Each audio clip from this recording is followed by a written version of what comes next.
சென்னையில் வெள்ளத்தால் பாதிக்கப்பட்ட அனைத்து வாகனங்களுக்கும் இழப்பீடு வழங்கப்பட்டதைப் போல் வன்முறையால் பாதிக்கப்பட்ட அனைத்து வாகனங்களுக்கும் இழப்பீடு வழங்க வேண்டும் என்று தமிழக லாரி உரிமையாளர்கள் சங்கம் தெரிவித்துள்ளது.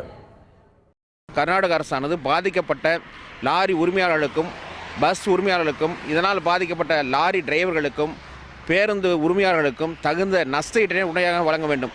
ஏனென்று சொன்னால் இதில் இன்சூரன்ஸ் வாங்குவதில் சில சிக்கல்கள் இருக்கின்றது. இன்பில்ட் ஏரியாவில் இருக்கக்கூடிய ரைட் அண்ட் ஸ்ட்ரைக் இன்சூரன்ஸ் கிடையாது என்ற ஒரு சட்டம் இருக்கிறது. அதனால் உடனடியாக கர்நாடக அரசானது இதில் தலையிட்டு அவர்களுக்கு தகுந்த நஷ்ட ஈட்டினை வழங்கிவிட்டு இன்சூரன்ஸ் கிடைப்பதற்குண்டான நடவடிக்கை எடுத்தர வேண்டும். இல்லை என்று சொன்னால் கர்நாடகத்தில் எந்த விதமான தொழிலும் தமிழர்கள் செய்ய முடியாத சூழ்நிலை ஏற்படும்.